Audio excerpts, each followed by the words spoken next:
Hey everyone, it's Awesome Boss, and here's every single moon in Super Smash Bros. Ultimate. Real quick before we begin, make sure to hit the like and subscribe button. It really helps out the channel and I always appreciate it. Thanks. Okay, now that that's out of the way, let's get started. First up, Battlefield. So there's actually nothing to see here in fixed camera mode. You need to be on a version of the stage that uses the regular battle camera, so no fixed camera smash for this. Anyway, if you look at the top left, you can see something that looks like a sun. And if you wait long enough, a dark circular object will come and eclipse it. This dark circular object is most likely the moon, and you can actually see it on any version of Battlefield. Regular Battlefield, Small Battlefield, Big Battlefield, and even the Omega version of Battlefield. But I'm only going to count it once. Okay, before we find the next moon, let's go to Final Destination real quick. I've fully watched this background animation in Final Destination many times, but I haven't found anything that looks like a moon. Even though it looks at times like we're riding through space, I don't see any moons around in Final Destination. So I'm just not going to count anything here. And it's pretty much the same thing for Lilac Cruise. I'm sure out of all of these bright objects, one of them has got to be a moon, but the only things I know I'm seeing for sure are stars, planets, and asteroids. So I'm also going to be counting nothing in this stage. But how many moons do you think are in Lilac Cruise? Let me know in the comments below.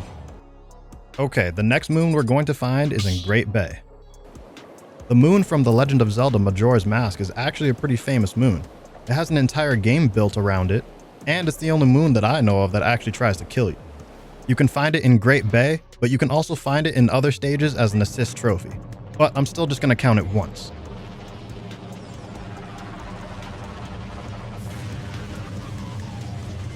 Okay, the next moon we find is in Corneria.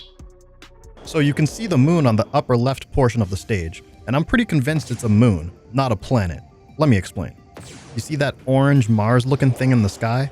That's most likely the planet Katina, one of the planets you can visit after finishing Corneria in Star Fox 64. One of the other planets you can visit after finishing Corneria is Fortuna, or however you say it. It has a similar size to Katina, and it's also a similar distance away from Corneria. If that's the case, how come from Corneria it looks like the planets are two completely different sizes? So that's why I'm pretty convinced it's a moon we're looking at, not Fortuna, or however you say it. That planet is just not in view from the angle we're looking at in Corneria. Okay, now let's go to Fourside. The moon in Fourside is pretty easy to see. It's just kind of tucked behind a building a little bit, but you can clearly see it right there. Next up, Luigi's Mansion. It's pretty easy to see where the moon is in Luigi's Mansion, but it's even easier to see it without the mansion in the way. Okay, now let's go to Mario Galaxy.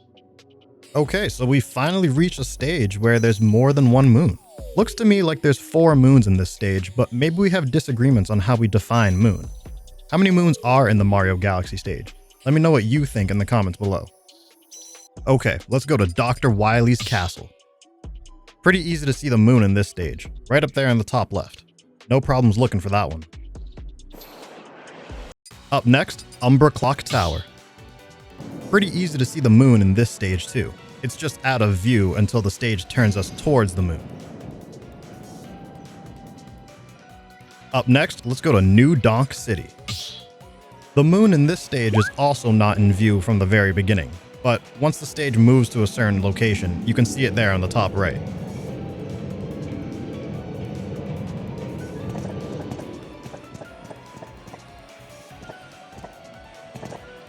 Okay, now let's go to Dracula's Castle.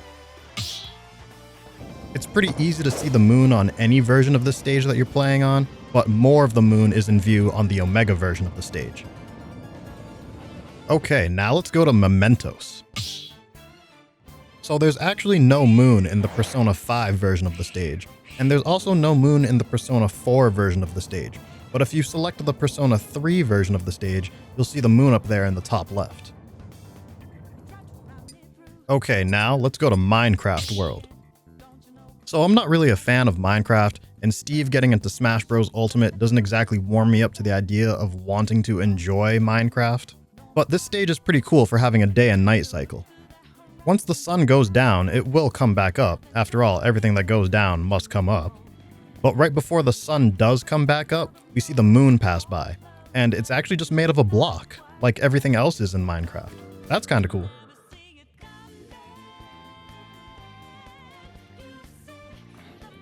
Okay, now let's go to PictoChat 2.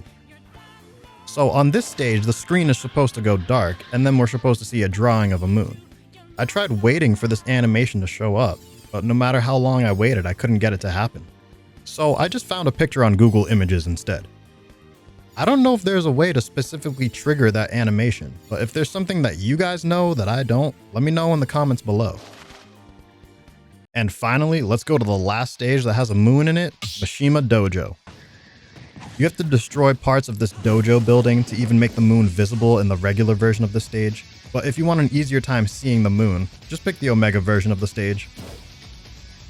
Okay, so that was the last stage, but wait, there's more. There's more moons in Super Smash Bros. Ultimate than in just the stages. Like for example, Final Smashes. You can see the moon every time Greninja does his Final Smash, so that deserves a count.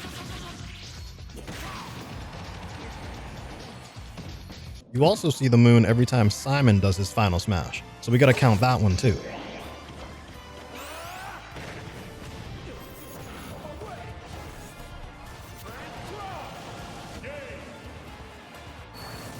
And you see the moon whenever Richter does his Final Smash. And since Simon and Richter are both Echo Fighters, they both show off the same Final Smash that both shows off the same moon. So I'm just going to count it once. You also see the moon whenever Sephiroth does his Final Smash, so we gotta count that one too.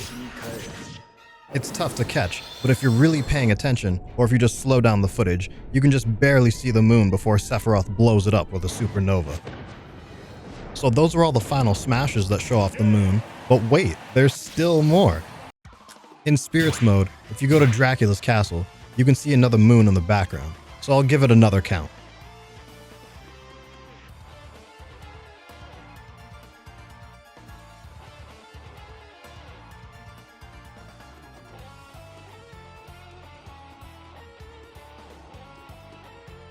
And then again, in Spirits mode, if you go to this area, you can find another moon on the map, right over here.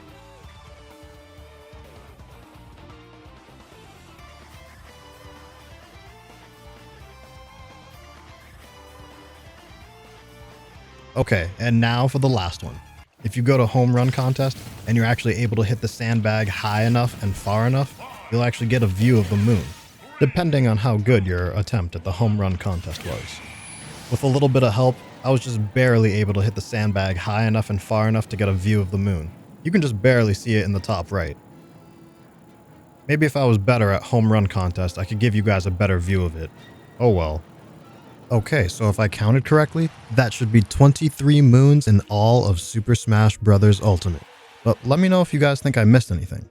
Alright, I think that's it for now. So make sure to like the video, leave any questions or thoughts you have in the comments, share the video with someone you think would enjoy it, and make sure to subscribe with all notifications on so you never miss an upload.